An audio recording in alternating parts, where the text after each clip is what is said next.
অনেকটা স্থবির হয়ে পড়েছে। রাত ভোর থেকে রাত পর্যন্ত এখানে এখানে সবসময় কিন্তু কনকনে শীতের দাপট অনুভূত হচ্ছে। আবহাওয়া অধিদপ্তরের তথ্য অনুযায়ী নীলফামারীতে সর্বনিম্ন তাপমাত্রা নেমে এসেছে 11 থেকে 12 ডিগ্রি সেলসিয়াসের ঘরে।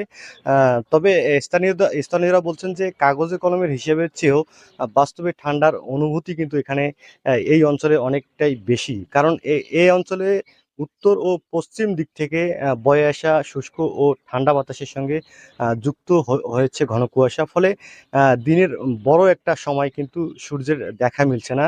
যেমন গত কয়েকদিন থেকেই কিন্তু এই এলাকায় দিনের বেলাও কিন্তু সূর্যের দেখা মিলছে না। অর্থাৎ সূর্যের তাপ কিন্তু ভূপৃষ্ঠে পৌঁছাতে পারছে না। আর রাতের ঠান্ডা কিন্তু দীর্ঘ সময় ধরে স্থায়ী হচ্ছে এই এলাকায়।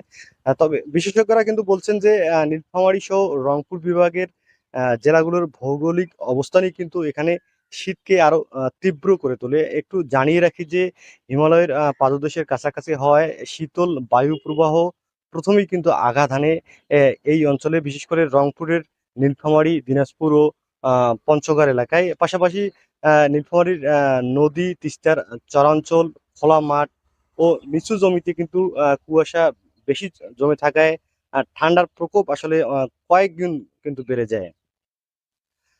এই শীতে কিন্তু আমরা লক্ষ্য করেছি যে সবচেয়ে বড় ধাক্কা পড়েছে শ্রমজীবী মানুষের জীবনে।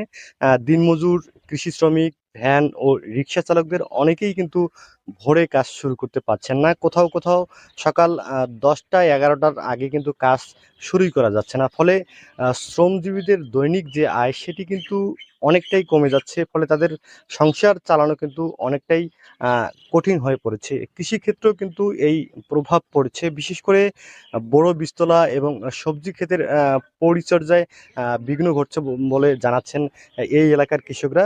বিশেষ করে যারা শাক জাতীয় ফসল চাষ করেছেন সেই কৃষকরা কিন্তু বিপাকে পড়ছেন। কারণ আ আ শাক কিন্তু খুব ভোরে আ আ জমি থেকে তুলে সেটা কিন্তু পানিতে পরিষ্কার করে বাজারে নিয়ে যেতে হয়। তাই ভোরে এই ঠান্ডা পানি তাদেরকে স্পর্শ করতে হচ্ছে শাক পরিষ্কার করার জন্য। এতে কিন্তু তারা আ অনেক কষ্টে পড়ছেন। এদিকে তীব্র ঠান্ডার কারণে কিন্তু স্বাস্থ্য ঝুঁকিও দিন, দিন দ্রুত বাড়ছে কিন্তু।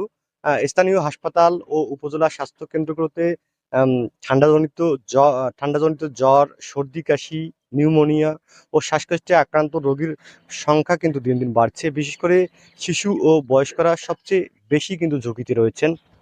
আমরা কথা বলেছি আ এ এই হাসপাতালের চিকিৎসকদের সঙ্গে। চিকিৎসকরা বলছেন যে অতিরিক্ত ঠান্ডা ও কুয়াশার কারণে শ্বাসনলীর সংক্রমণ রোগ কিন্তু দিন, দিন বাড়ছে। এদিকে শীত থেকে বাঁচতে অনেক এলাকায় আমরা লক্ষ্য করেছি যে খড়কুটো, কাঠ কিংবা আ পুরনো কাপড় জ্বালিয়ে আগুন পোহানোর দৃশ্য।